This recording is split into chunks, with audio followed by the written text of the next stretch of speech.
At the foot of Tulunadu of Karnataka, there is a village called Kokkada. In this blessed part of Karnataka, devotion to the divine runs deep in the hearts of its people. Every corner of the land breathes faith, and the air echoes with prayers.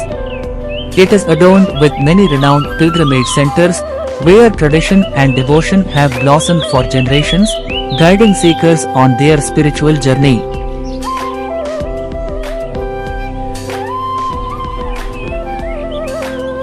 Once, some time ago, in a corner of this beautiful village, a few cowherd children played joyfully.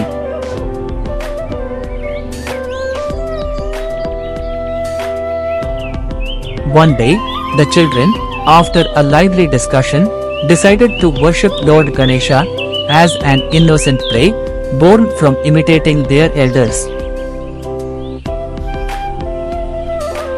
The next morning, they gathered clay to shape an idol of Lord Ganesha.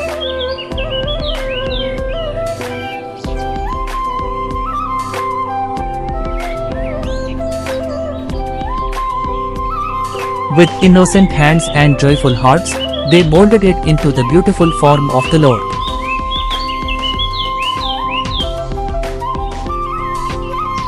Day after day, with innocent devotion and without any formal rituals, they worshipped Lord Ganesha, offering even the cucumbers they had carried for themselves. As time passed, this sacred place came to be called Southadka or Southadka, a name born from the local word saute, meaning cucumber. In those days, a wealthy Brahman, touched with compassion on beholding Lord Ganesha dwelling here without shelter, decided to build a temple in his honor.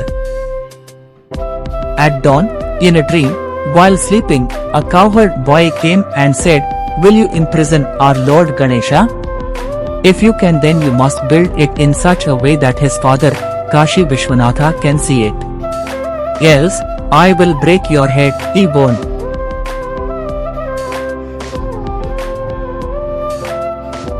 Frightened by this dream, he consulted the astrologers, who told him that it was Lord Ganesha himself who had appeared in the dream in the form of a cowherd boy, saying that a temple should not be built. Following their advice, he abandoned the idea of constructing the temple. Thereafter, under that very trees, Lord Mahagaɲapathi was enshrined on the exact sacred place.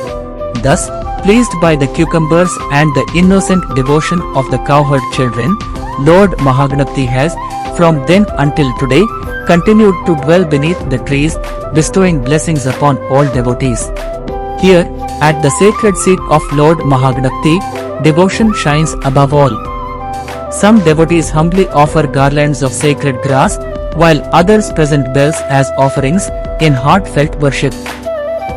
May the divine Mahagaɲapathi, beneath the open sky, shining with boundless grace, remover of all sorrows and giver of auspicious fortune, bless every heart with joy, every home with harmony, and every path with success. Sarve Jana Sukhino Bhavantu.